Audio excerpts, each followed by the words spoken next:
Okay. Here. So, good evening, everybody. My name is Mazes. Okay, once more, welcome to Njenje Media TV. This evening, as usual, the topic for this evening is infrastructure development in Anambra State, the Rumoured Anambra Airport downgrade, the facts. As you all know, here we deal with facts, not rumor. And my guest this evening is Mr. C. Don Adenuba, who is the Anambra State Commissioner for Information and Public Enlightenment. Commissioner, you're welcome. Thank you, Mazi. Thank you once more. Yeah. So thank you once more, Commissioner, for joining us this evening in this conversation. To start with, obviously, as the topic suggests, we want to look at the Anambra State, in a whole, infrastructural development, then we narrow it down to the airport in particular. Commissioner, before we start, there is this rumor, or rather, I wouldn't say rumor, there is this news coming out of Anambra State, and now, as we speak, I had the first part of it about 3 hours ago regarding incidents in Ibaliam.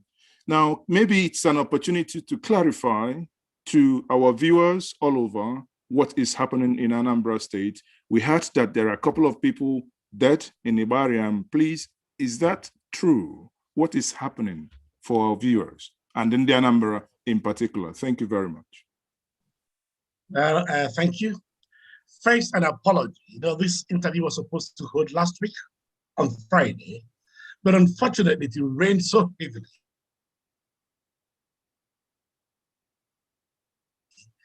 that the communication signals were so poor, so weak. Therefore, it made a rewarded conversation difficult, if not impossible. I'm happy today is bright and the signals are strong enough and I can see you very well. I can also hear you very well. Thank you. The incident in Iwariam took place early this morning. I would not like to comment on it yet because we are looking into it. It's not in the character of Anambra people to engage in this level of violence. We value human life. We recognize that life is sacred and we treat every life just like that. What has happened is rather unusual, but it's also part of the growing, unfolding security scenario all over Nigeria. We have been proud to say that our state remains the safest and the most peaceful. In spite of the current security breaches, we are still far ahead of any other state, still very peaceful, but not on the scale we have been in the last. In the last 7 years. We regret that incident, but at the end of the day, it's most likely that the perpetrators are not from Anambra State. Just a couple of days ago,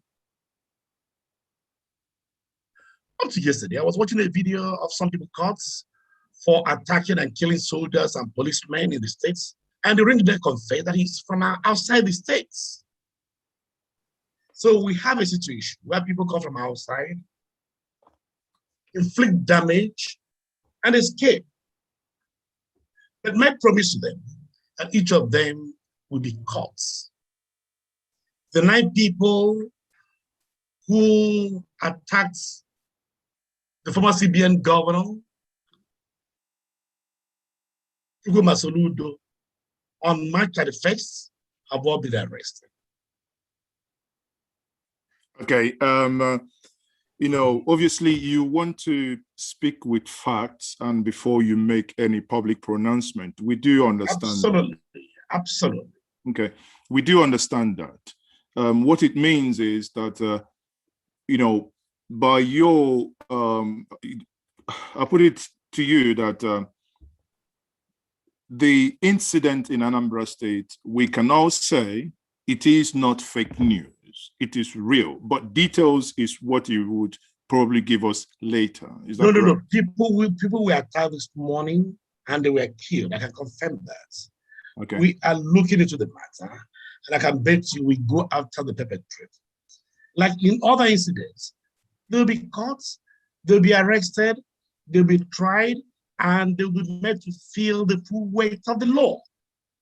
Okay, thank you very much, Honorable Commissioner, for information. So what's going to happen is I'll come back to, and hopefully once there is clarity to that, we hope that once we call upon you, that we would have the information, the right and authentic information, so that we can pass that to the public.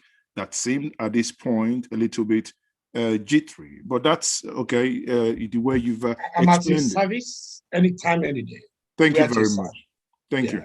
So let's come back to the Anambra State International Airport. So can you tell us the real fact regarding the Anambra Airport, the true situation of that airport?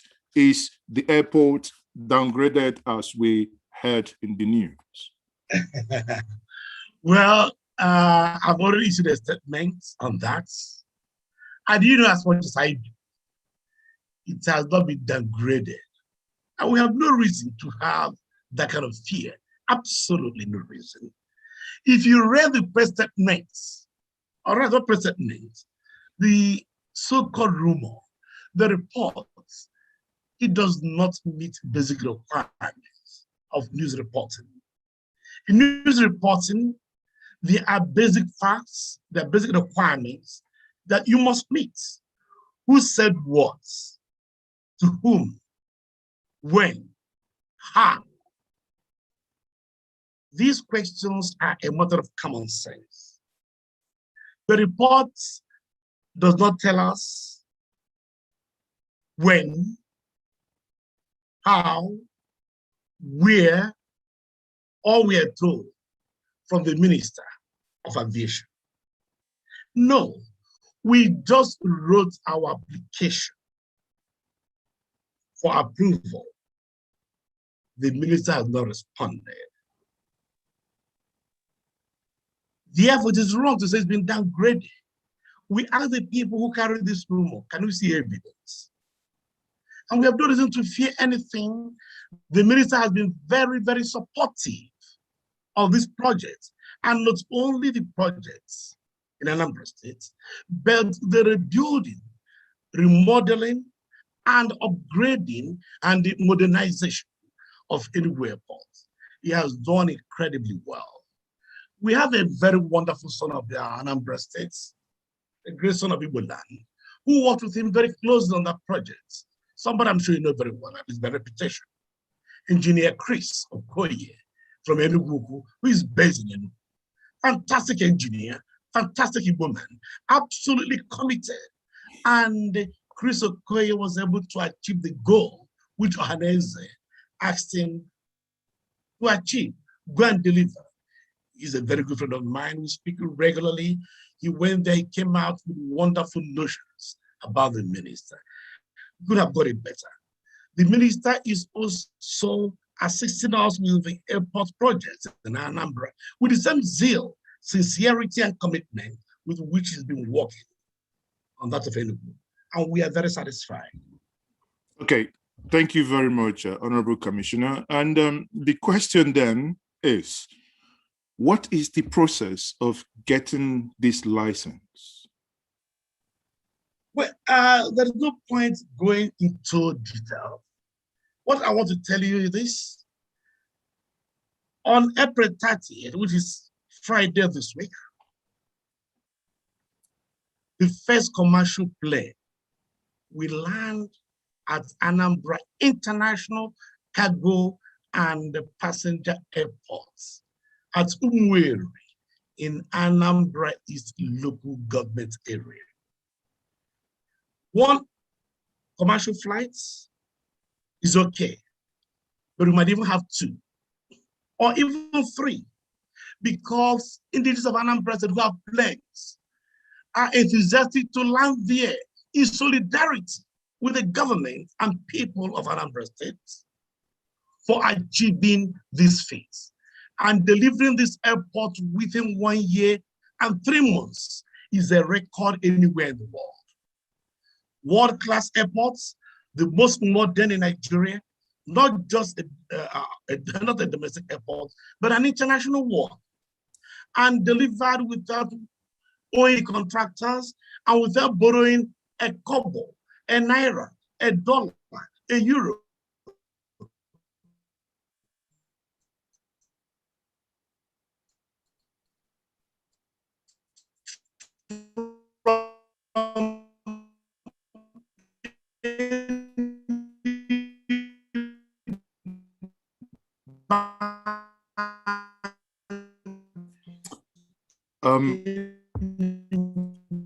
Sadly, Honorable Commissioner, I think your internet.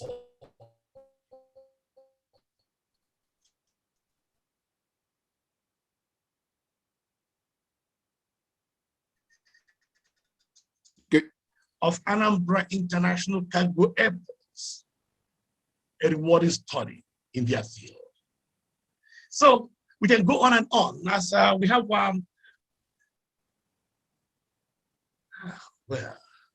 I may have to change to another service provider. Yes, I can see that.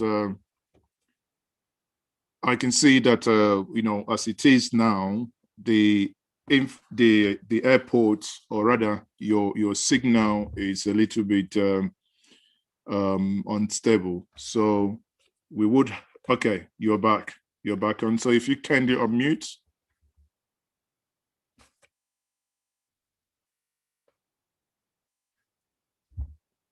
Honorable Commissioner, I can see you're back. If you kindly unmute. Yeah, I'm. Hope it's okay now. Yes, right. You're pretty much okay. Now, for clarity here. For the interruption.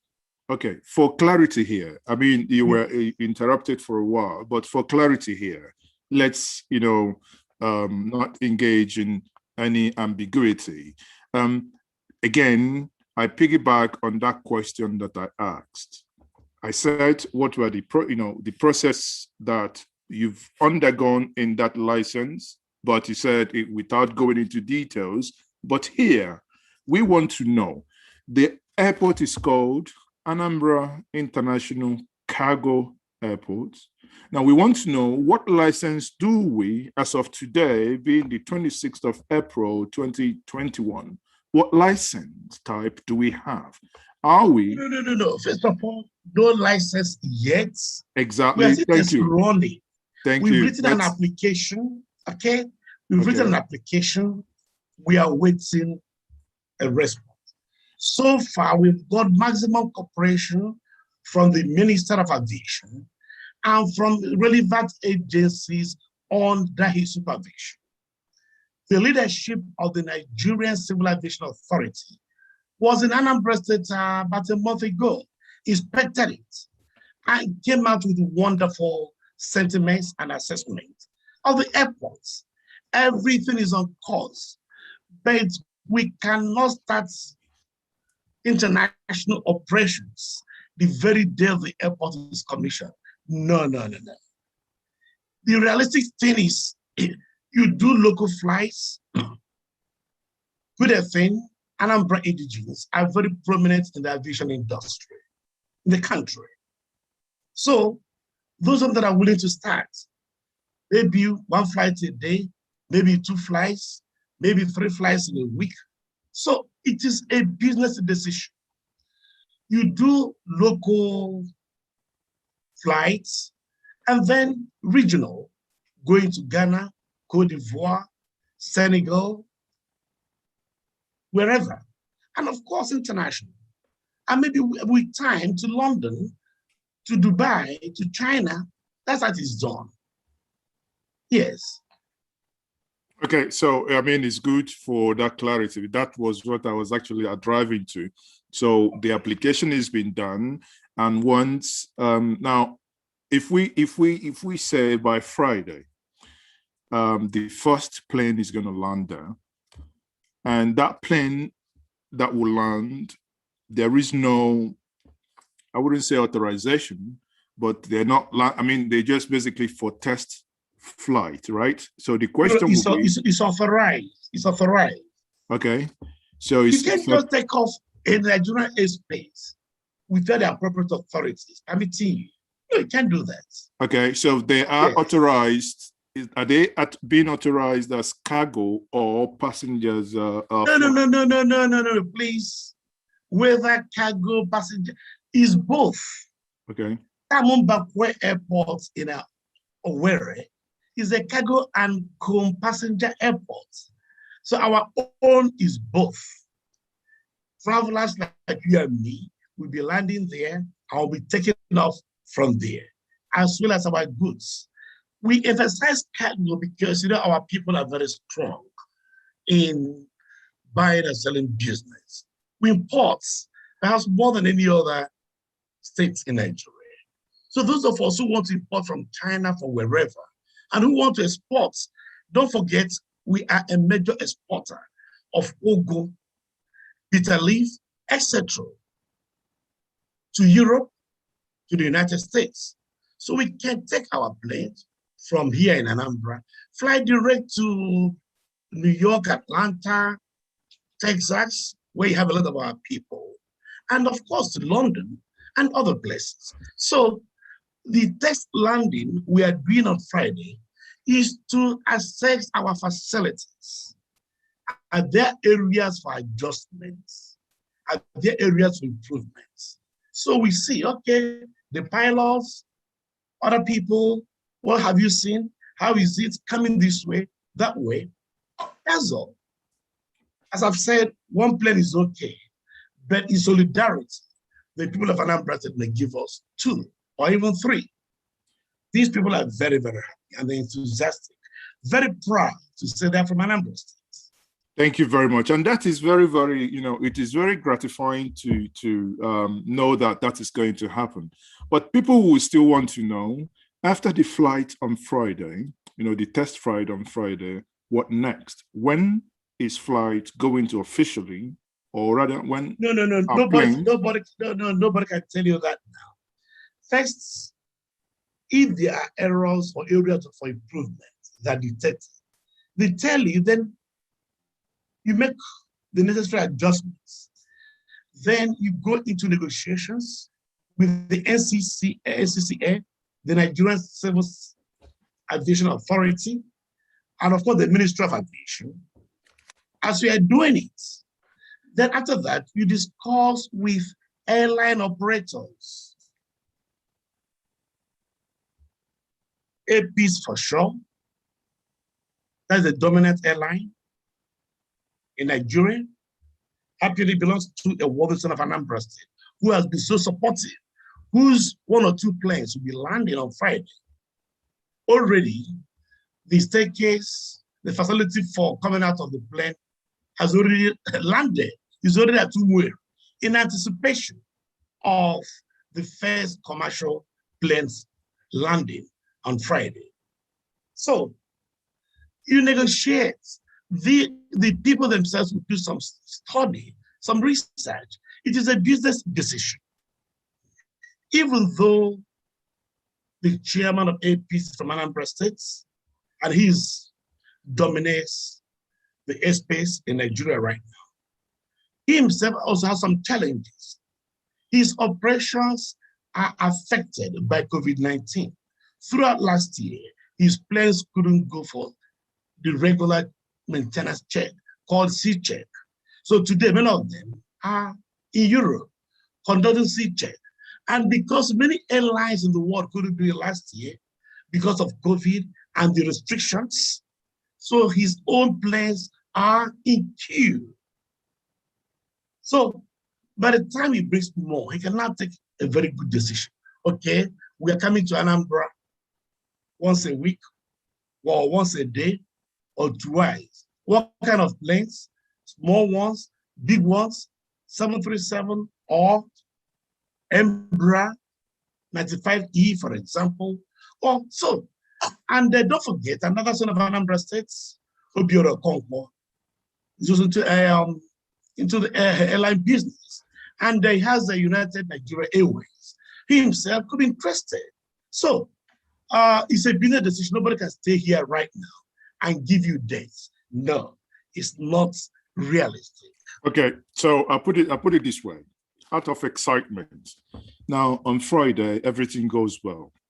The Anambra will start saying, myself included, come December, we want to try use the airline. Is that visible? I think December is, I expect it to start before December.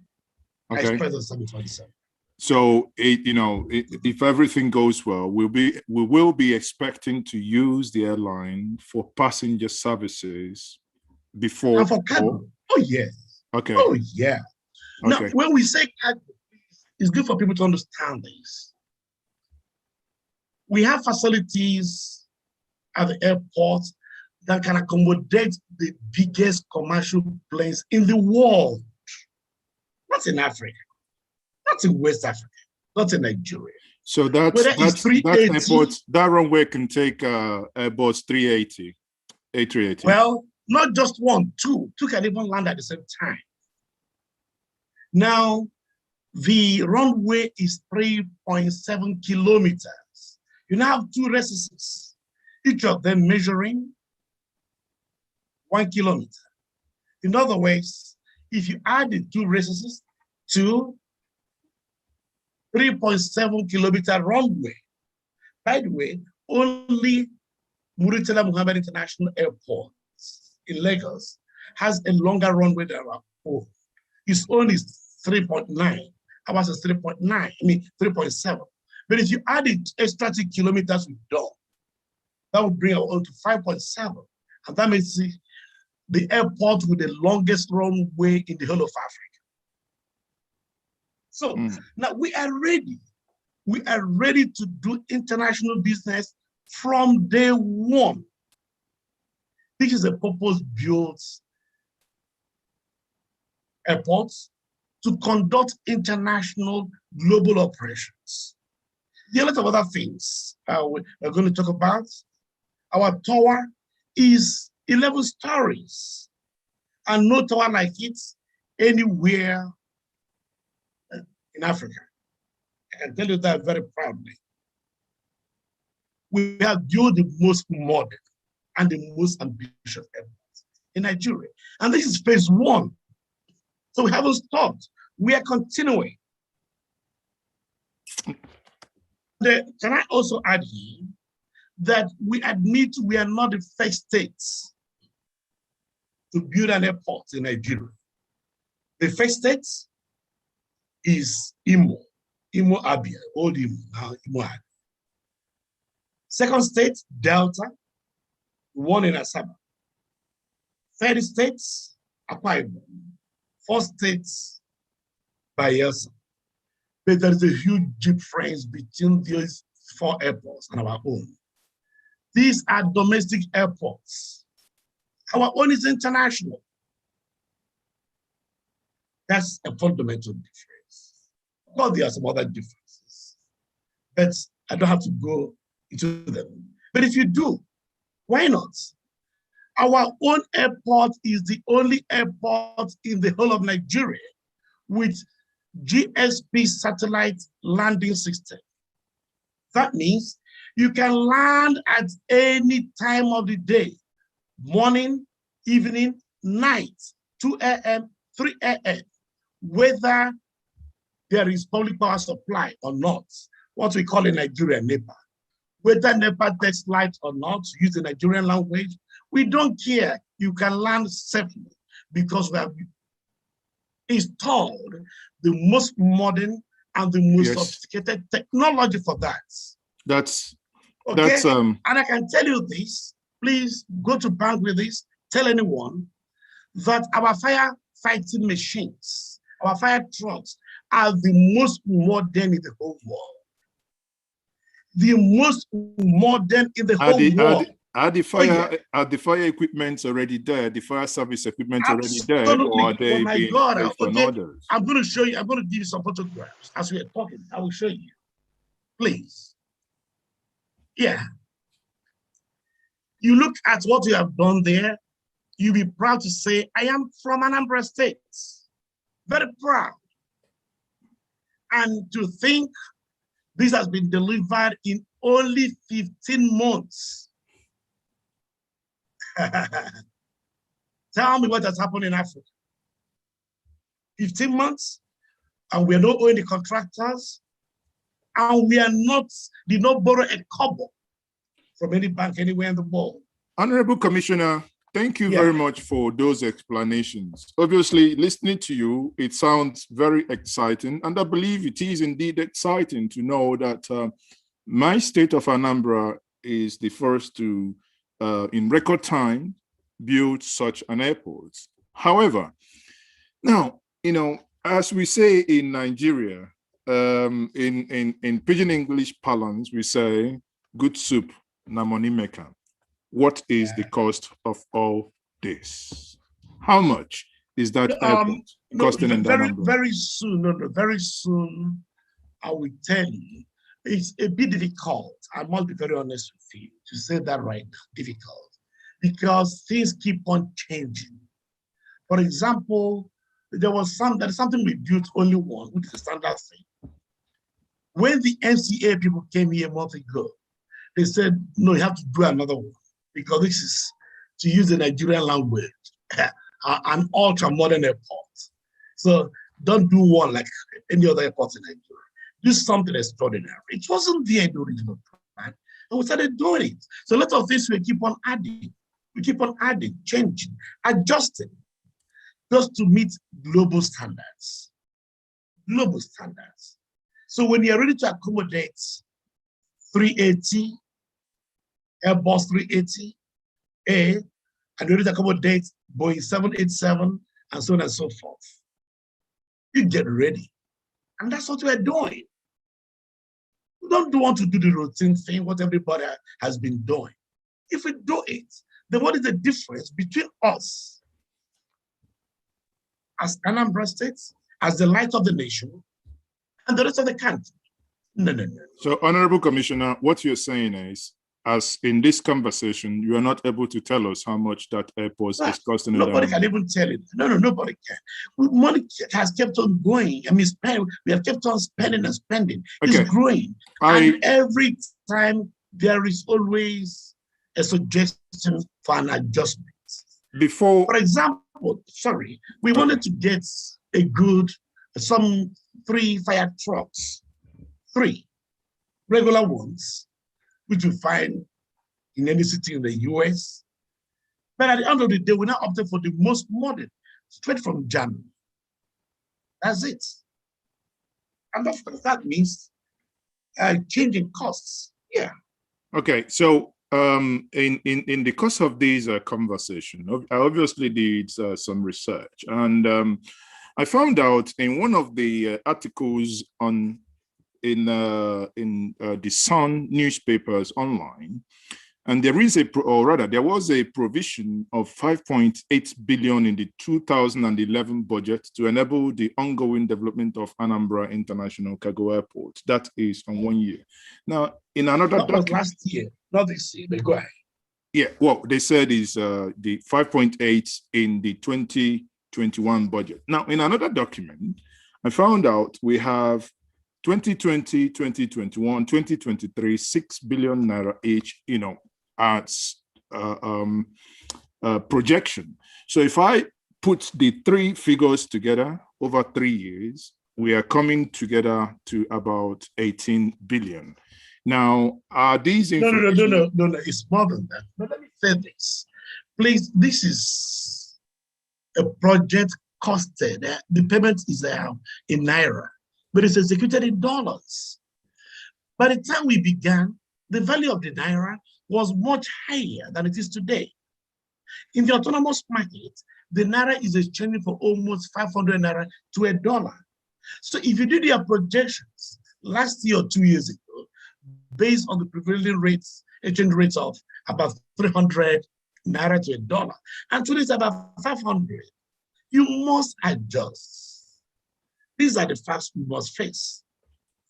Well, I think, in fairness here to the Anambra State government, there is no way we would eventually know the final cost until the airport is, until it's not hidden. So no, please, it's not hidden. Let me tell you. But please, what I'm saying I in want essence us, please, there are facts I want us to bear in mind. Okay. Even as most of us concentrate on the airports as it is, but we're also spending money on building roads leading to the airport, highways. Most people going to the airport to fly are in a hurry. Therefore, the single lanes we have are no longer enough. So you are compelled to, at the same time, it can be a major contracting firm is doing a fantastic work from Okuzu Junction to the airports. So it's all part of the cost. So let us not focus our mind purely on the airport per se. There is a lot of infrastructure by the side that must be in place. You cannot build an airport in an isolated area and don't build the necessary road infrastructure that will enable these airports to compete very well with other airports in the same geographical area. Sure, you're right. Right. I'm also aware in the last visit by the Senate Committee on Aviation, led by Senator Adeyemi, who, when he was at that airport, he praised the Anambra State government for the road that they've constructed leading to that airport. In his words, he said, and he asked, he thought that those, he was wondering where suddenly federal government is doing such road that people didn't know. But when he inquired, he was told that these roads are being done by the Anambra State government. And he said, yeah, where are you people getting that money? So again, that is the words of Senator Adeyemi. Now, that is very impressive. At least people are acknowledging what is happening. It will now lead me to the next question for clarity for our viewers here will be, we did know that during the last campaign for the re-election of the current governor of our dear state, the governor said that that airport would not cost Anambra a dime. He also said that the Chinese we are going to build, operate, transfer. Now, it appears that that arrangement is no longer the case. Could you, Honorable Commissioner, confirm to us? No. Yeah, the people Anambra, came there. No, please. Okay. Could you then, Honorable Commissioner, hold on, let me finish. Could you, Honorable Commissioner, tell us if the Chinese are no longer involved in this and this airport is 100% being financed by the Anambra people? The answer is done 100% by the people and government of Anambra State. So what happened to the former MOU then? I'm coming in the place. Okay. There was an initial arrangement for the Chinese to build on a PPP basis, build, operate, and transfer. Didn't work out. We realized, maybe for whatever reason, maybe the capacity is not there. Somewhere along the line, they couldn't. And we said, no, we must do it ourselves because there is a compelling need for not just an airport, but an international airport in our state, giving our peoples a well-established reputation for innovation and, of course, entrepreneurship is in our cultural DNA. Give our people what they require. Give them first-class infrastructure. So infrastructure is not just about roads or water. Do something big. Do something that can make you feel that indeed the Southeast can become another Singapore, another Taiwan, another Dubai. That's it. And this is the first concrete step in that direction. We are not really keen on being like any other state in Nigeria or any place in Africa, West Africa. No. If you know who the governor is, he tells us if Singapore could do it, Singapore is not bigger than Lagos metropolis. It's like a dot on the global map. It has no mineral resources. In fact, nature is so unfair to Singapore that to this day we are talking, the water the people of Singapore drink is imported from neighboring Malaysia. Nobody gave Singapore a chance in hell of succeeding. In 1965, when it was kicked out of the Malaysian Federation because it was considered an economic parasite, it was not contributing much to the Commonwealth of this federation. So the governor keeps on asking us if Singapore could do it. From 1965, within 30 years, it has become one of the most developed economies in the world, with the people enjoying the highest standards of living in the world, higher than those of the American people. If Singapore could do it, if Japan, an archipelago, a collection of islands with nature is so fed to Japan, as you know very well, they have earthquakes regularly, they have other problems. So if they could do this, why not Anambra State? So this is what we are looking, that's why we are going in that direction. And that is why the governor set up the Vision 2070 committee headed by Professor Chukwuma Soludo, the former governor of the Central Bank of Nigeria. And I'm a member of that committee to design a strategic plan for Anambra State to become a fully developed place by the year 2070. So this is where we are going. So we are asking us to go and learn from one neighboring state or so. I said, no, this is the home state of this great of Africa. This is the home state of Dr. Pius Okibo, Africa's greatest economist, the home of Christopher Okibo, Africa's most exciting African poet writing in English. This is the home of Olaudah Equiano, the first West African to write a book. And this book was published in 1789, and it remains a classic in different universities all over the world to the present day. This is the home of Zik Chinua Achebe. This is the home of engineer Boniface Madubuni, the only Black man to have an oil well in Europe, another oil well in America. Come on, you must have ambitions, please. So, Honorable Commissioner, I appreciate the passion. I appreciate the passion in.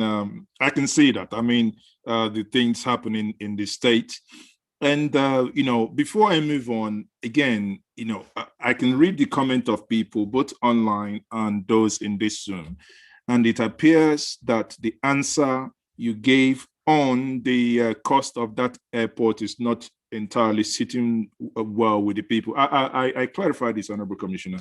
Personally, I am an international project manager, and when we start project, we have estimated costs. Now, let's say the airport, you know, let's say 500 billion. At the point of estimation, dollar could be 320, 380.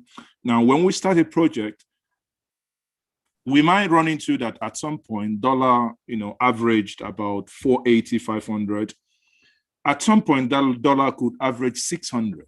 But, you know, it doesn't change the fact that at the point of starting that project, we proposed 200 million. It could be that at the point of finishing that project, it became 500 million. That's known. If I take the Delta Airport, Asaba that you alluded to, I recall when that airport was started by former Governor James Ibori.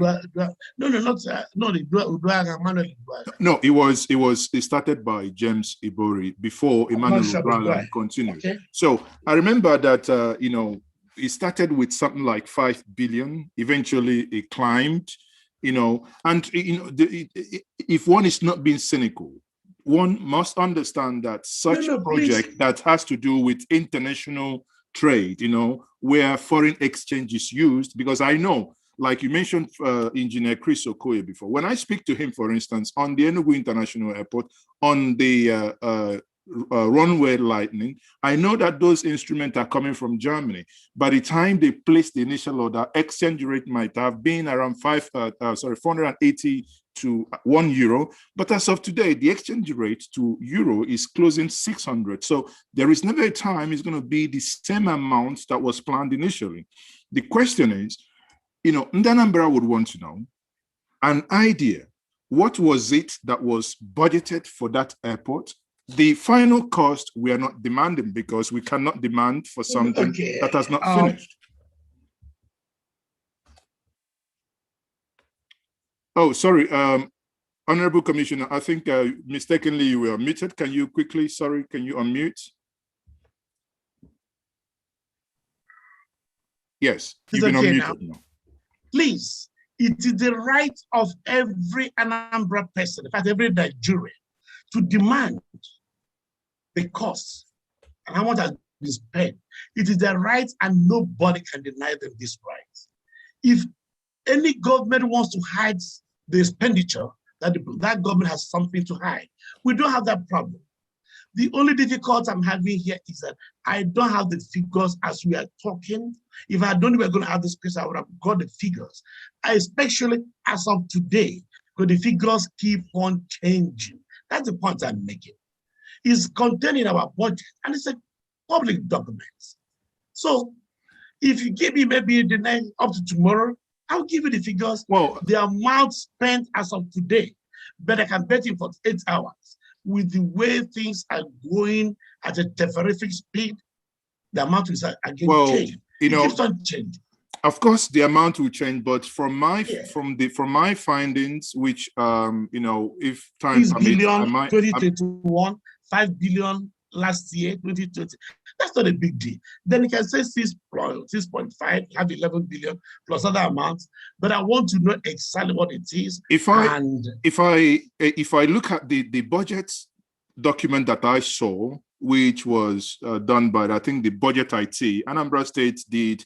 I think it's a 3-year budgeting where they've done 2020, 21, 22, each with 6 billion. I mean, these are estimates. There is never a time with the level and with the level of work that one is seeing from that airport, and you know the type of facility that is going to be at that airport. No one would expect that to be within that range, obviously. But at least what I'm saying. I don't want you to give you a figure right now that will not be right. I don't want to deceive anybody. It's not my style. I insist it is the right of Anambra people to demand, and it is our duty to supply that figure. If you give it 24 hours, I will give it to you. But as of now, I don't have it, and I don't want to guess. Okay, thank you very much. When we look at the pictures at that airport, Honorable Commissioner, we will see a terminal building. Many people have approached me if that's, you know, is that the real passenger terminal or that's an app or a cargo terminal? Could you make that clarification for the people? Because it appears there is this confusion. We see a very massive, you know, terminal. In the words of the governor of Anambra State, he said that every single steel used in that airport was fabricated in Aba, which is a fantastic news for many of us who are very proud. Yeah. But the question is that airport that we see today, is that the terminal building, or rather the terminal building we see, is that the cargo terminal or the passenger terminal? I don't know the one you are referring to, so I'm unable to answer your question. I don't know if there is only one single. No. Let me count. Our terminal building place, we have 36 shops, state-of-the-art shops, 36.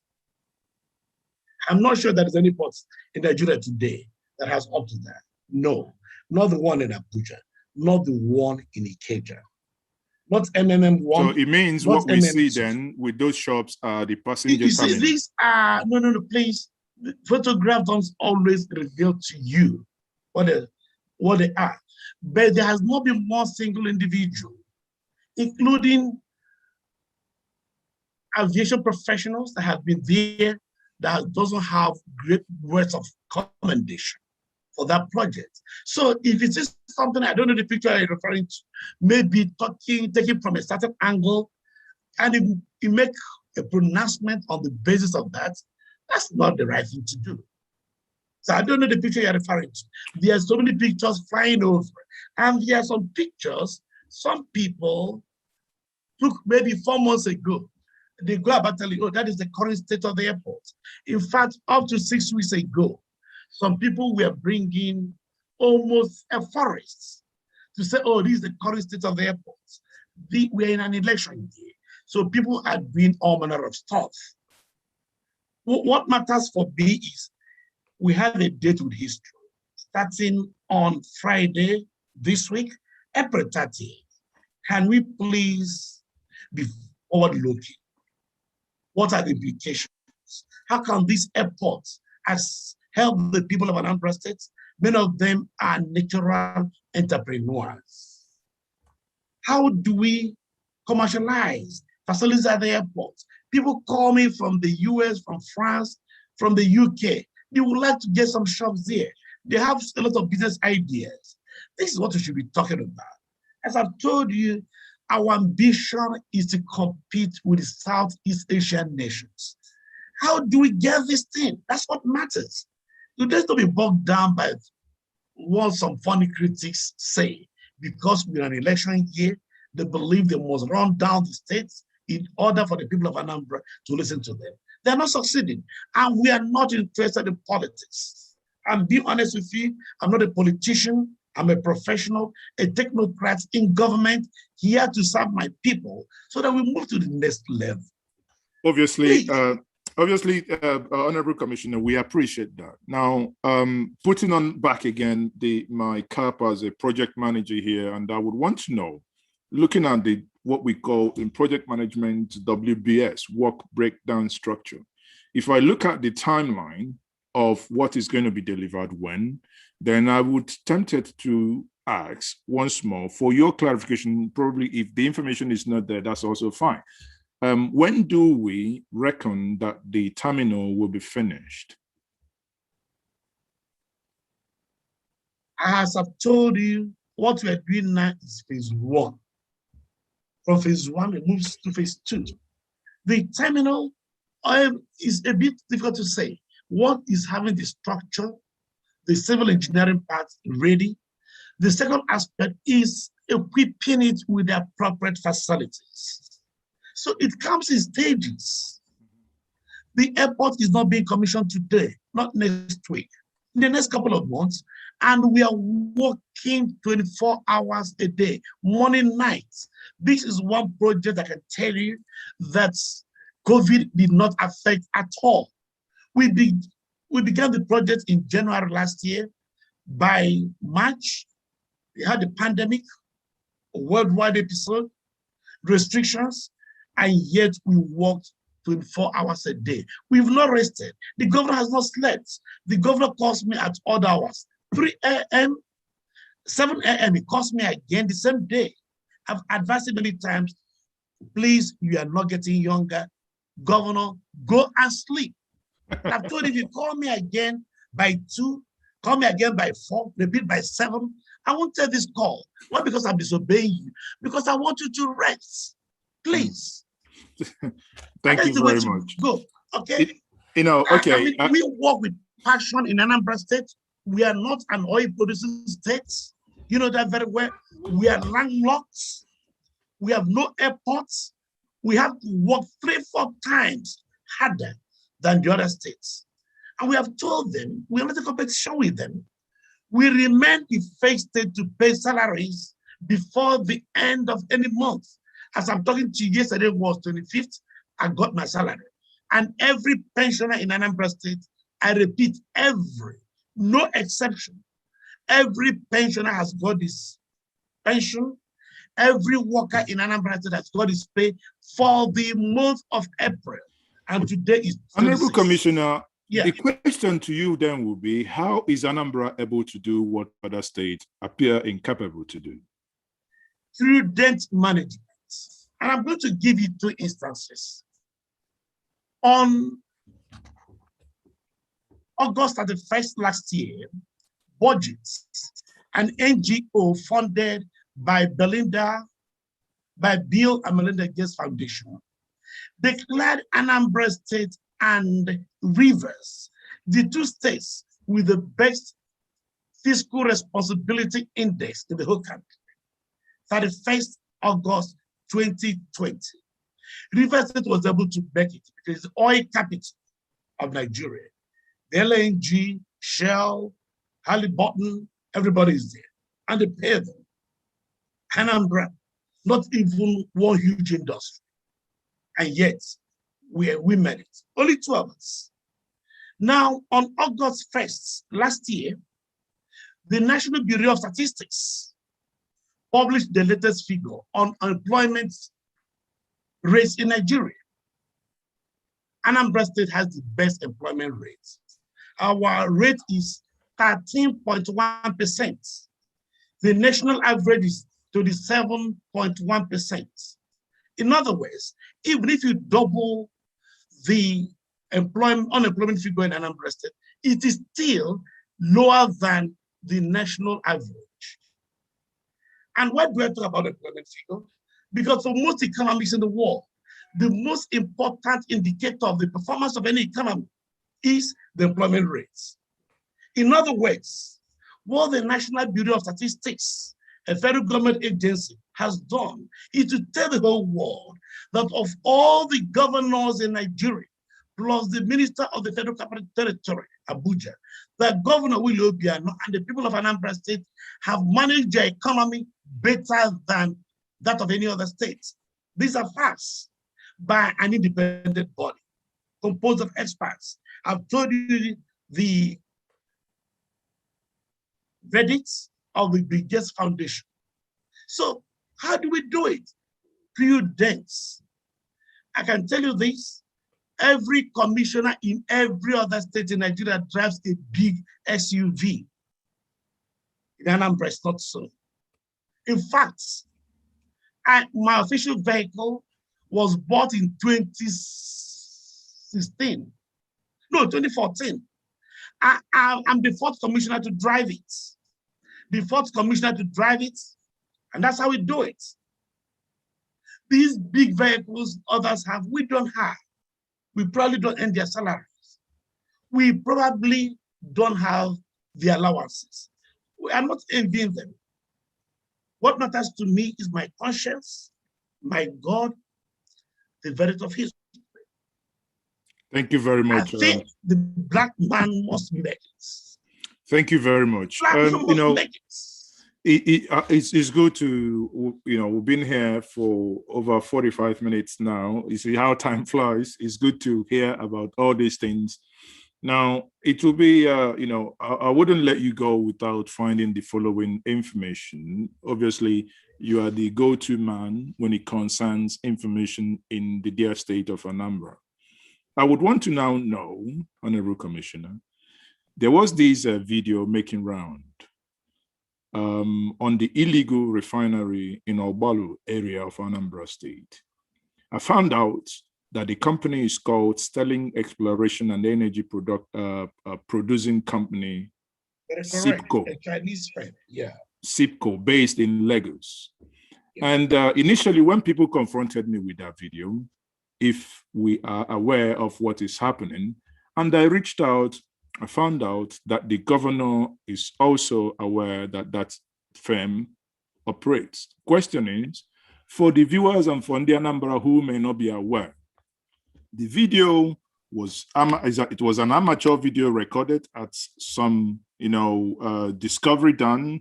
Many of us are concerned about what we can now see already about to happen regarding the environmental degradation. You can see some manner of oil spill already happening on that ground. What is the position of the Anambra State governor as regards to that exploration? If that is illegal, what is Anambra State government doing? If it is not illegal, again, the question remains, what is Anambra State government doing about it? Thank you. It's illegal and it's unfair to the people of Anambra State. He is the governor who discovered this 2 years ago, not even last year. The company is based in Delta. And from Delta, because of advanced technology in producing oil, they go as far as Ugwaniocha and Ogwipele in Obaru local government area. I'm from Anambra State. I'm from Ihiala. Ihiala shares boundary with Ogwaniocha, so they were next door neighbors. So we know what they have been doing. And after one, you get a Wheatbele. And after Wheatbele, you get River State. In Donny, many people still do not know that Anambra State shares boundary with River State. Perhaps they didn't know. So what they get to the Delta, stay there, take oil, not only from Delta, but from Anambra State, and they refuse to give us credit. And they've been doing that secretly until we discovered. And we moved in. We've reported this matter to the DPR, the Department of Petroleum Resources, which is the regulatory agency of the petroleum industry in Nigeria. We have reported, sent delegations to the NNPC, to the presidency. We have called the host communities, Wheatbele and Ugwanyocha. Call these people. And let me not bore with some details, but they have been unfair. On one or two occasions, they were supposed to sign some documents. They gave silly excuses and escapes. We didn't want to go to the mass media and start screaming, but it may be forced to do that. We wanted to deal with these people as gentlemen because we are an administration that is business friendly. We didn't want to use strong arm tactics, but they have refused, polluting the environment, endangering the lives of people of Anambra State, taking money from us, thereby denying us the benefits of benefiting from our own resources. Does it? Sorry. There is a limit to what they can do to people. Honorable Commissioner, you've confirmed that the operation is illegal. Anambra State government know that this operation is illegal and they have reported to the authorities. Now, does it have, I mean, as Anambra and I see, already from that little amateur video, I'm already concerned because this is 21st century and there are some protocols that I can see that is now being broken, that these things are not even, the environment is not being protected enough. We, if we allow this to continue, we might be in a place and see something that happened and destroyed the ecosystem in the Niger Delta happening in our dear state. Question is, can't Anambra State just shut it down? Well, some people are of the view we do it, but as I've told you, we're business friendly. Our governor came from the private sector. Whatever you do, you must look at the long-term consequences, not just the short term. It's easy for us to go and shut it down. It's very easy. To take a few seconds, use security men, chase them away. In 20 minutes, they are gone. But the news out there is that you are chasing away businesses. No, we are chasing away illegal operators. That is what I'm coming. When we say it's illegal, they are licensed, they are doing it, but they're doing it from Delta and using pipes to drain oil from us. You see, in petroleum exploration, you don't have this clear distinction between one state and another. Where oil comes from, it's not as clear as most people will think. So they are exploiting that gray area. And that's what we are doing. Like gentlemen, we believe in the rule of order. I mean, we must believe in doing things in the right way. No, if anybody tells you go and chase them away, that is populist, but that is the wrong thing to do. Absolutely wrong. We have been dialoguing for the past 2 years, and we are confident that at the end of the day, both the DPR and the NNPC, as well as the Minister of the Environment, federal, by the way, even the SSG has led a delegation to the Federal Minister of the Environment to complain about this. It's Honorable Commissioner, I must speak up for the youth here. When we see the youth being restive, the video they've done has gone viral. And part of the things that, the government must do is probably feel the pulse of the people and see where the people are coming from. Now, the narrative out there is that this is happening illegal, and which you have confirmed, and as I have read from official quarters as well, that the government is aware of this. But here we are trying to be, not to appear antagonistic and business friendly. But the question one will ask is, if someone is doing something illegal, destroying our ecosystem, now not paying any tax to us, I don't know how friendly I would want to paint that picture to be, because at the end of the day, he's already denying us the accruements to us as a state. Yeah, the state government doesn't want to act exuberant. As I've explained to you, we have reported in writing, we have sent delegations to the NNPC, to the DPR, to the company itself, to say nothing about the host communities. It will just not act in an exuberant manner. No. The governor himself was in the oil sector before he became our governor. He was working for Texaco. So he knows what it is about the oil industry. We are not sleeping. It's the governor who discovered this. It's not me. It's not the DPR. It's not the NNPC. The governor got this thing from intelligence reports, investigated, found merit, and sent us. And we have been on it for the past 2 years. Well, maybe we have finished by now, but for the Honorable Commissioner, we do have the ears of the people, and that's where our reputation lies. That, I mean, we have the ears of the people, and what I can see from people commenting online, people who are watching us now, is they're saying, Mazi, please, can you inform the Honorable Commissioner that they would want something about that illegal refinery to be done, because obviously the state, which is their state, is losing money.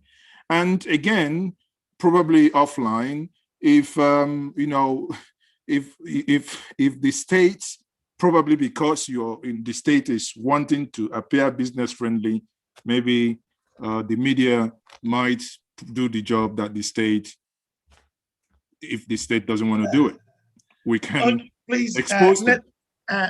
First of all, there is no illegal refinery in that place. They are not refining. No, they are exploration.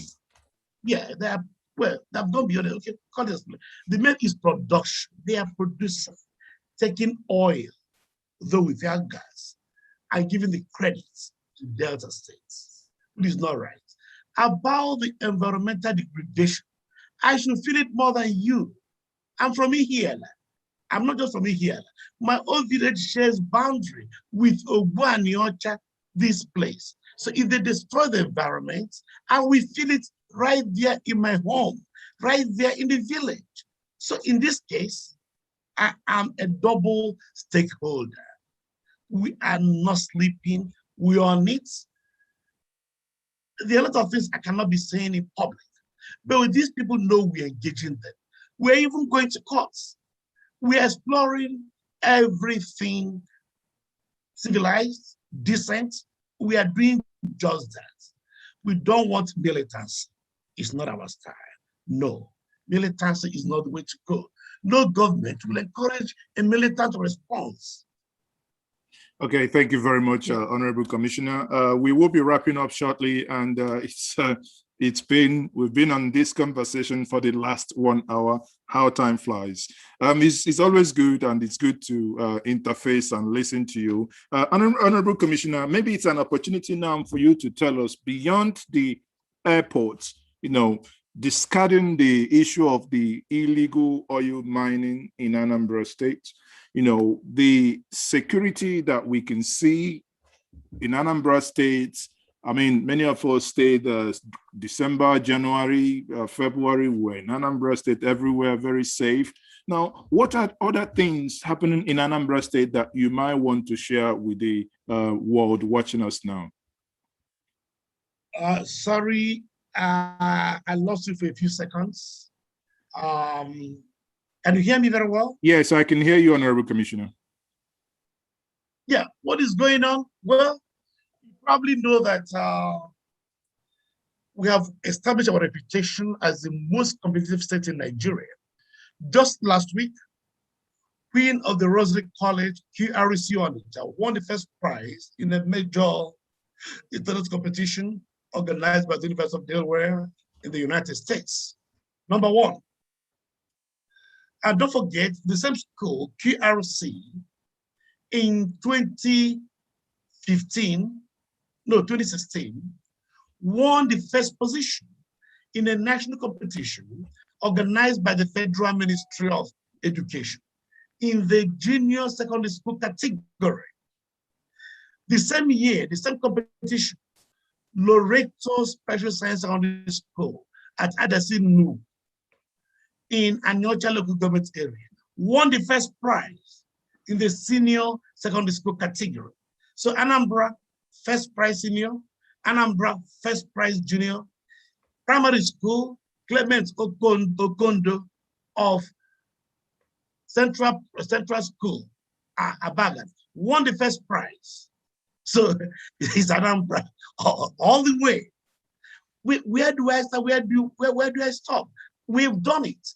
On Saturday, October 19th, 2019, the Nigerian Union of Teachers, together with the Federal Ministry of Education and the presidency, marked the Nigeria Teachers' Day. There were 24 prizes on offer. Most states did not get one single prize. And the few that got, none of them got more than one. Anambra State went on with 4. I repeat, most states did not get one. The few that got, none of them got more than one. Anambra State alone collected 4. Out of the 4 vehicles personally donated by President Buhari, Anambra State went home with 2 and asked the rest of the country to share the remaining 2. On Friday, August 1st, 2019, the federal government gave the results after assessment of states promoting small and medium enterprises. There were 4 finalists: Abia, Kaduna, Lagos, and Anambra states. Our governor did not go, not even our deputy governor. The secretary of the state government, Anambra, collected the first prize right there at the presidential villa and personally given by the vice president. In immunization, we have consistently taken the first position of all the states in Nigeria. Only once we came second. We lost to Lagos State once. Of course, we have retained our position. We have come back. About rice, I don't want Anambra rice. What do you want to say about it anymore? People still don't know this. That when we talk about Anambra rice, we're not talking about the rice you eat. We are helping other states with their own rice. For example, there is something called Lake Rice in Lagos, L-A-K-E, very popular. Lake Rice is a joint venture between Lagos State and Kebbi State, L-A-K-E. So you can say L-A-K-E, lake is what is called in English neologism. Neologism is a word formed by combining 2 words. Now, Lake Rice is actually produced in Kebbi. Kebbi produces a lot of rice. But the milling is done in Anambra State, in Amich, Newi, South local government area, which actually is your own local government area. So we mill it, then take it to Lagos. People of Lagos eat and they're proud to say, oh, we have Lake Rice.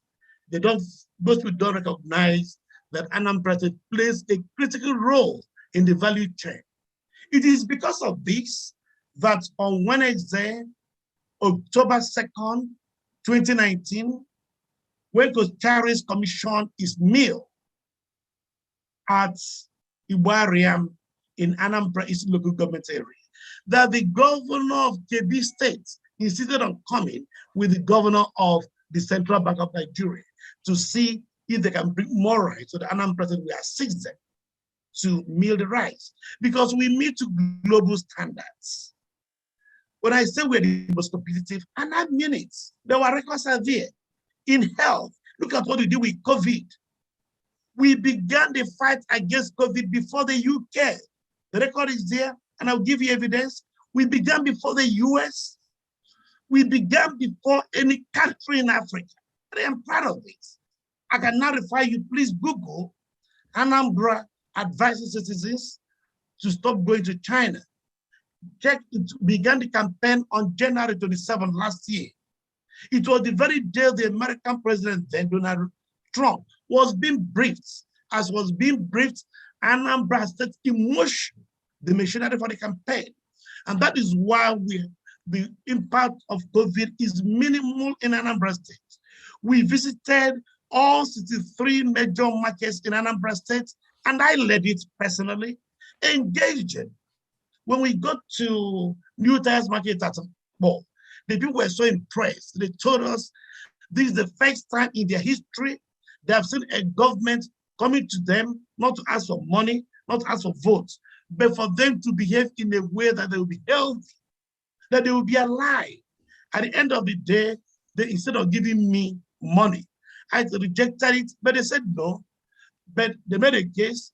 They gave me 15,000 together with my team, which we call in Igbo Gorge, which we accepted and shared. 15,000 naira. So I thank the leadership of the New Tires Market at Ball. So we were all over the place. We went to every park in these states to engage with people. We went to every major hotel. In other words, places with high congregations, with high populations, we engaged them for several hours. No state in this country has that record.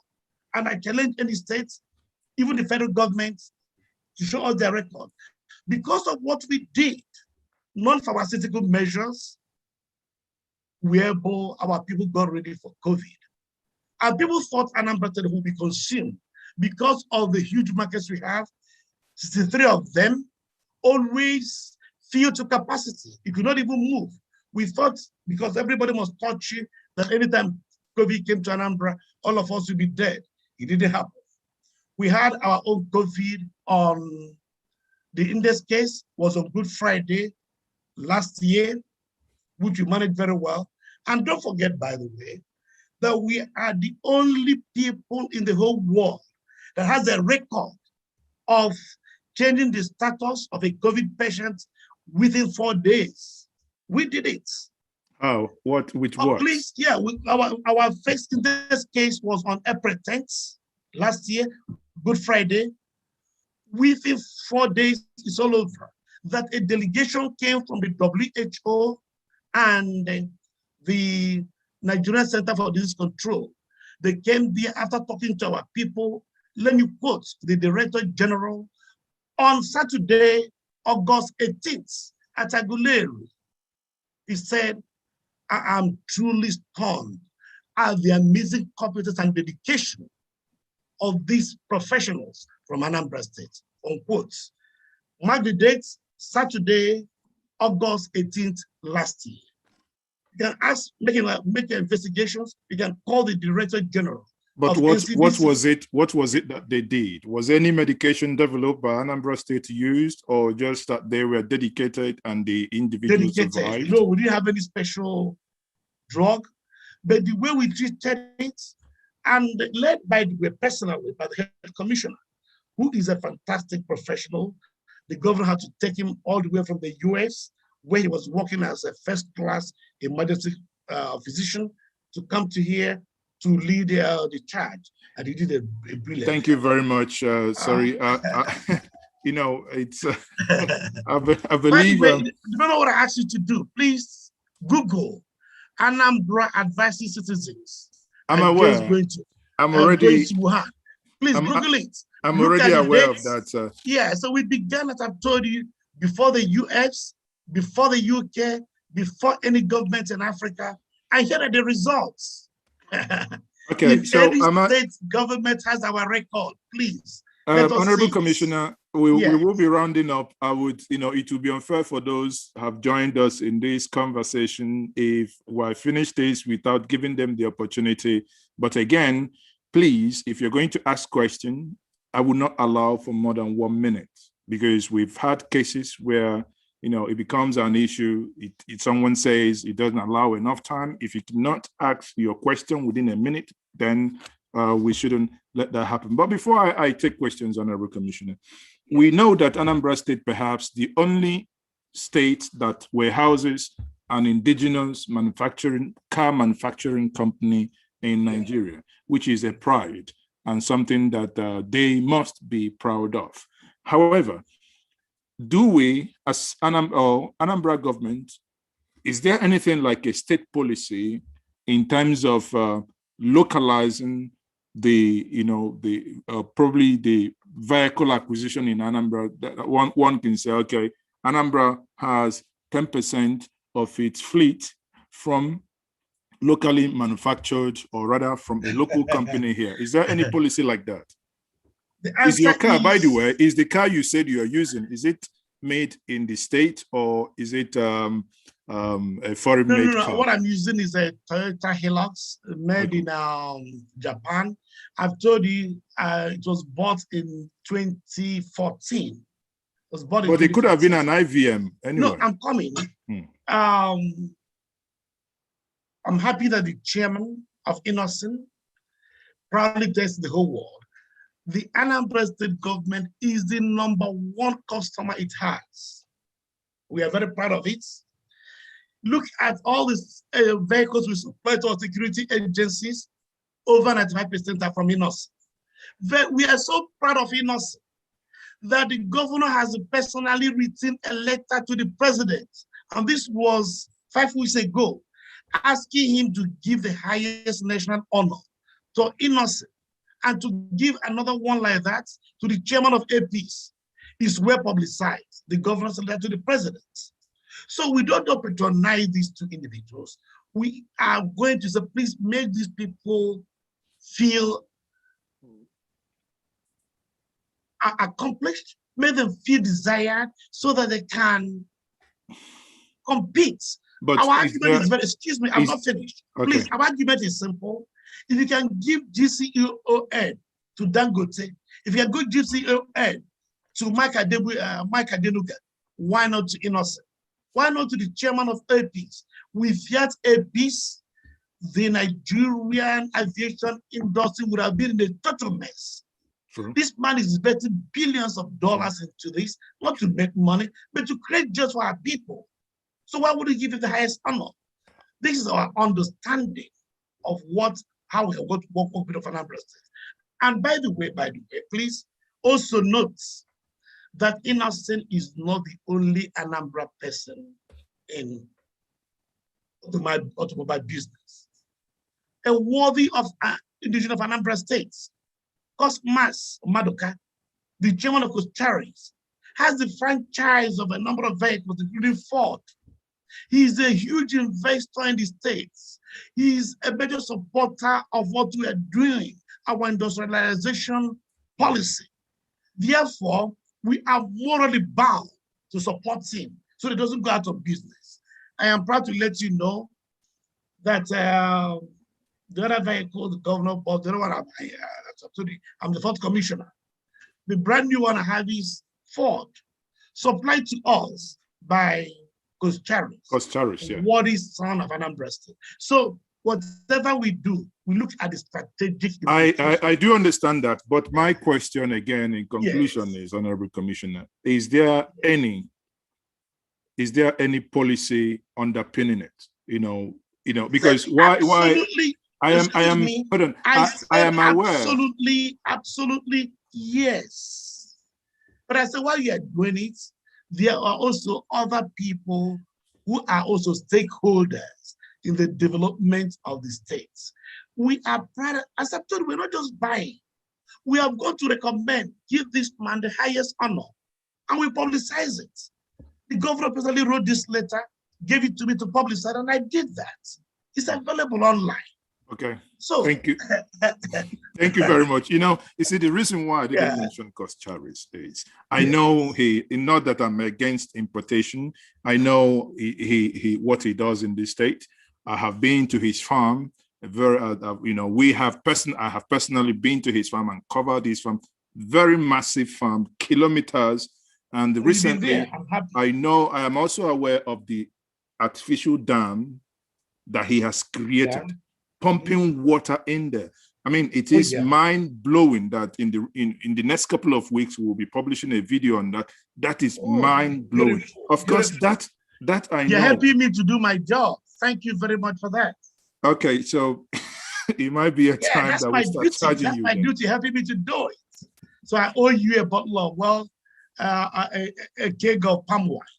If as long as it is Udi keg of palm wine. No, Anambra palm wine. That's what I. that's on a side note. Thank you very much. So what I was trying to say is, I recognize the efforts and what Costaris is doing, but reason why I'm saying this is when we talk about rice production, in the state, we couldn't finish that sentence without mentioning Costaris. Absolutely. My question was specific to indigenous car manufacture, hence the mention of innocent, and if there is any, state kind of strategy that backs that up, which you have obviously explained. I mean, that I think is a very fine place and a fair place to leave it. I will take this question, if you may. So we'll be running up in a couple of minutes now. So we have a very, very few minutes. If you could note this question so that I allow individuals, 3 people max, to ask their questions. Afterwards, this question should be taken at once. The first person is Godson Ibawa, please. Godson, you have less than 60 seconds. Go ahead, Godson. Thank you very much. The Honorable Commissioner, thank you for your explanations. By the way, I like my name a lot. Call me C-Don. I'm not interested in titles. C-Don, I like my name. Mazi, he has taken away some seconds from me, so you go ahead. Your time is going. All right. C-Don, thank you very much for your explanations. It does seem as if we're equally campaigning here, but I can understand from your background. What I want to know is this. There is obviously division of labor in whatever you guys are doing.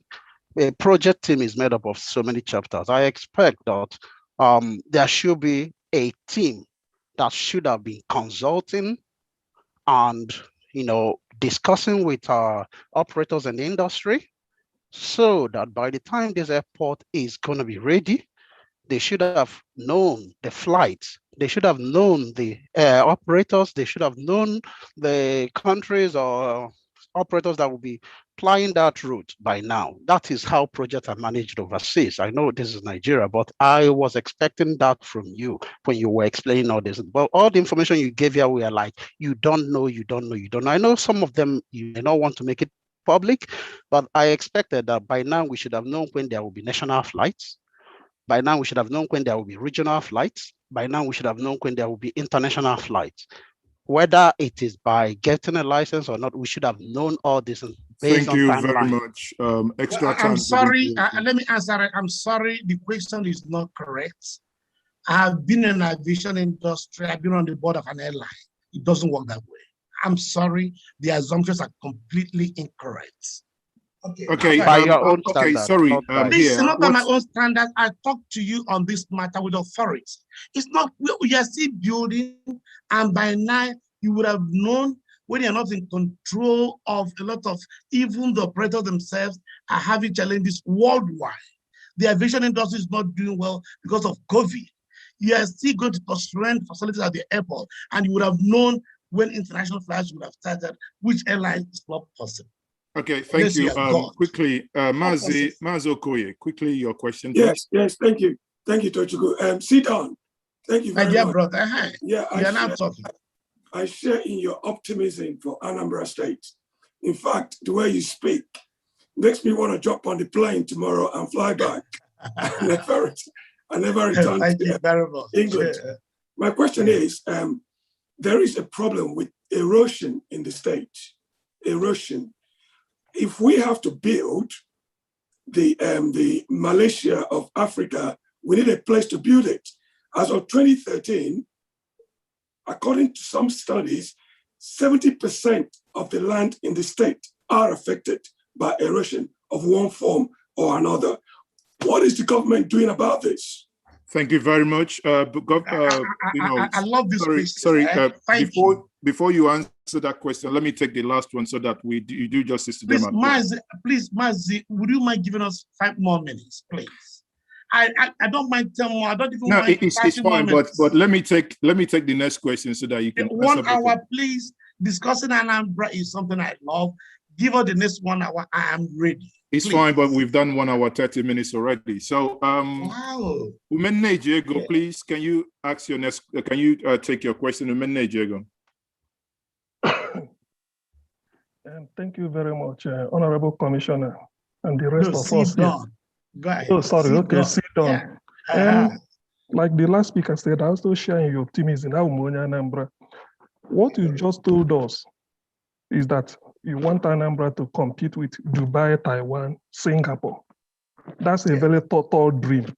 My question is about this airport. And given the fact that you said that the airport have scored a number of feats, for instance, GSP satellite landing system, don't you think that in competing with Dubai, Taiwan, and Singapore, there should be provision for a railway, something like from Nnewi to the airport, from the airport to Onitsha, from Onitsha to Ekulobia, from airport to Ekulobia, Nnewi, Oka, and then How do you hear where I come from? How do you hear? You can add that. You can add that. I'm adding my own. So to Ekulobia and then to Esnifte, if you want me to say. Anyway, sorry, let me ask you, is it Ekulobia or is it Ekulobia? Go ahead. Okay, that's... No, I'm coming. I've not finished. Please. No, please, just round up. Okay, yeah, let me round up. So, given the vision you had, why also did the airport planning, they didn't think it fit to add 0.3 kilometer to better that of Lagos, so that we now say we have the highest, longest runway in Nigeria. If Lagos is 3.9, we should be 4.0. Was there any federal law stopping you from doing that? Or can it still be added so that we want to be the best? And that is by point 1. Thank you very much, so that I'll be fair to others. So, Commissioner, please, could you take that question? Let me start with the first question about erosion. As of the beginning of last year, Anambra State had 937 active erosion sites. I repeat, 937 active erosion sites. With the rainfall of last year, which was long and which was heavy, the number has increased to about a little over 1,000 now. Jesus. In other words, Anambra State is unfortunately the erosion capital of Africa. You know what it costs to fix one erosion site?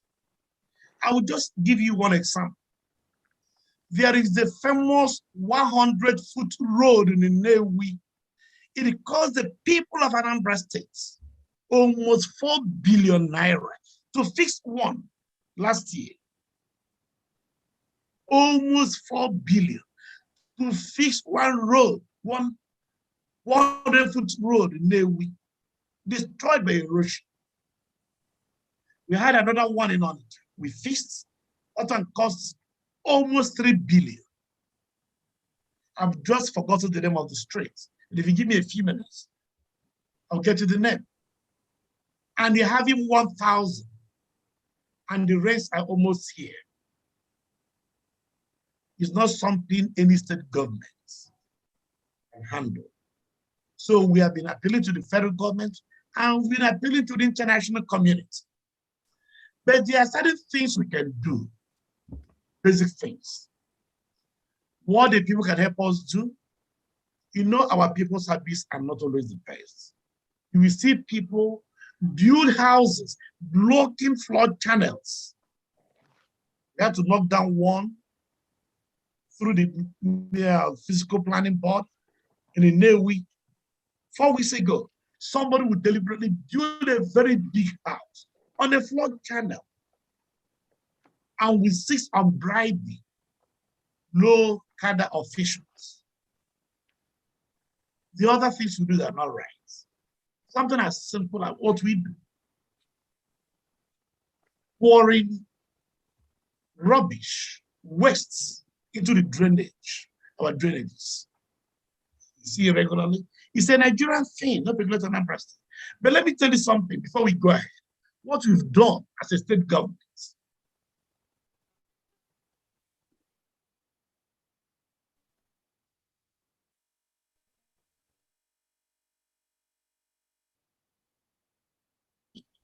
by the activities of construction firms, apart from some of them not even providing for drains, that is drainage facilities, from where flood water will go out, they terminate the roads in the most awkward manner. Even the one designed coming to my own village in here, was going to terminate in the middle of nowhere. That would have caused a serious environmental problem. But good thing, the governor now set up a committee headed by the Commissioner for Works as chairman, and the chairman, or rather the MD, of Anambra Roads Maintenance Agency as secretary to design a new policy. So part of the policy reads, I will explain.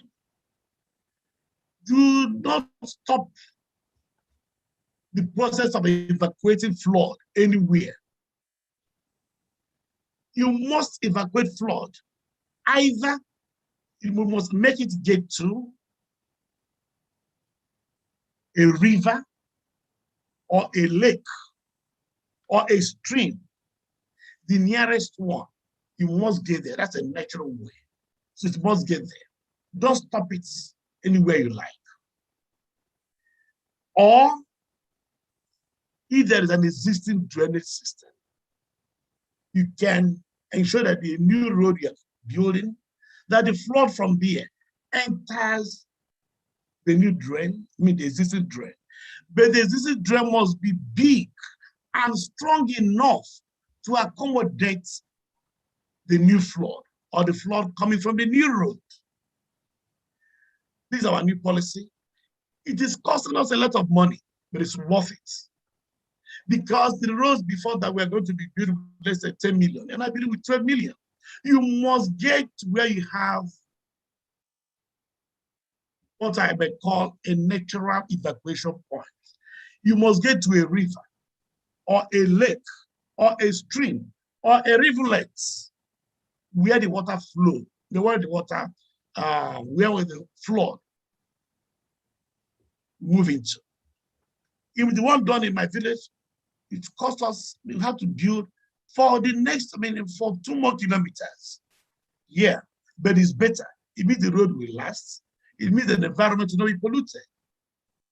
So what's the point building it? Only in the next 3, 4, 5 years, we are creating a huge problem for our people. And then you're looking for 4 billion naira to fix one erosion site. 4 billion naira. Maybe in the next 2, 3 years, maybe about 5 or 6 billion. Now, having said that, the erosion thing, we may not even, let me leave it. We address the second question. I'm sorry, I've just forgotten what the second question is all about. The second question is about the rail network. Oh, rail. Yeah, rail is critical. I'll be the very first person to let you know. It's a point, something, in fact, you know very well, that Nigeria is huge, about 200 million people. Therefore, transportation is critical to our growth and development, in fact, to our survival. Unfortunately, what do we call mass transit in Nigeria? Buses. You and I know that buses have nothing to do with mass transit. It is the rail system. We recognize it. Anambra's population is over 5 million people, and we are not just 5 million, very active people, very industrious, moving from one place to another, working so hard. We need it like Lagos. We are on it, but we waited for the federal government to just the governor and other people work so hard to ensure that Anambra State is included in the new railway projects by the federal government. So Anambra is included Ebonyi. In other words, all 5 states in the southeast will benefit from the new road development plan. I mean, rail development plan. So we are looking at their own from it will come to Oka, from Oka to Akaliki. But we know Newi needs seats.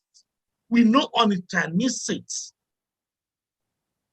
If we all be So what is in the plan? Very well. What is in the plan? Is the state government going to like Lagos State government? It is still being, I don't want to go public now. Well, as I've told you, it's still being planned. Okay. So there's no point going to do one in Oka, only for the federal government to. But anyway, another one. Yes. Anyway, we all know that rail is part of the exclusive list. So I don't think there is any. Sorry. No. It's not exclusive anymore. No, it's not. Is it correct? The one Lagos State is. Oh yeah. Lagos State really had to go do some serious politicking in order to get that kind of approved. And obviously, recently I heard the governor of the state saying that the reason why it was delayed was because of the previous government, which was not their party. But that's again... not their party. No. I know what's happened because I live in Lagos. Okay. What happened was that Fashola began it, immediately he left. His successor abandoned it. And it's not the only critical infrastructure project he abandoned. He abandoned Lagos Homes, Lagos State Home Ownership Scheme, which is a wonderful project that enabled a lot of civil servants to become homeowners, even in places like Ikoyi. He also abandoned the 12-lane Lagos Badagry lane. Huge projects to evacuate people. There's only people between Cotonou and Lagos. These are 3 major projects he abandoned. But the new government is going back to these projects, including the railway. So we in Anambra, I'm telling you all this because the governor, I'm not supposed to say all this, but pardon me. Hope the governor is watching, will pardon me. Ask some people, including me, to study what is going on in these places discreetly and report. So we begin to plan. We may not start it, but they let the new incoming government know there is something already and have something to work on. So I don't want to say more beyond this. We all know that the governor has about 8 to 9 months to the or max to 10, I think around February next year. March. Okay. So it's obviously the moment politicking starts, governance stops. That's not here. No. No. I tell you, I'm not a politician. I'm a technocrat. That's why excuse me. Let me tell you this, please, to cut it short. Almost everybody in this administration as a commissioner is a technocrat, a professional, coming to work, not to politic. We are finishing strong. We have just spoken about the airport. Don't forget, we are building the biggest international conference center in the whole of Africa. 10,000 seating capacity. It will be ready in the next couple of months. Please. Can I also tell, please, we are also building the most modern stadium in Oka. And we're delivering this in the next couple of months. So for us, nothing to do with politicking. We are going to campaign on the basis of our record of verifiable achievements. Is campaigning not part of politicking? Huh? You said you're going to campaign, so it's campaigning not. We are going to campaign because we must raise the standards. Okay, the standards in Nigeria are nothing to write home about. I'm sorry. The question is the light of the nation. We must take the lead. If Governor Biano, an auditor, an accountant, former bank ED, does not lead in changing the future of this country, redeeming the black man who will. The question that I was actually going to pose to you as a fallout of these, questions that people in this room have asked you is, why is it that we build roads in Anambra State without speed bumps? I'll give you an example. You obviously would know the Ibuku, Ezinifite, Oga Road that leads to Umuchu, road, and that road, the people that are there to me, at least will have lost in Ezinifite alone, not less than 12 people on that road. It took the intervention, many of us intervention led by my humble self to build speed bumps on that road. If you drive on that road today, the moment you get from Ibuku to Ezinifite, you see multiple speed bumps done by myself and a couple of other indigenes of that state or of that community. Now you ask yourself, why is it that state governments build roads, you approach them to, impute speed bumps, at least for the lives of those aged parents still living in those, vicinities. And that is not, it appears is something that a state government does without thinking of the speed bump. The governor, our governor did the Ekulobia Ezinifite, that is going through the prison down to Ezinifite, joining that Ibuku road, yet there is no speed bump. And why must the communities come in and fill in the gap where it appears that government is not filling in? Well, first I must commend you for leading the initiative, your own people coming to provide what we failed to do, and the consequence has not been pleasant. So I thank you. Well, if it's an oversight over the years, we apologize. And I sincerely mean it, apologize from the depths of my heart on behalf of the governor. I did mention a couple of minutes ago that we now have a new road policy, that the governor set up a committee headed by the Commissioner for Works with the Managing Director of the Anambra Roads Maintenance Agency and the Secretary, and have developed a road policy. This is one of the aspects of the new road policy.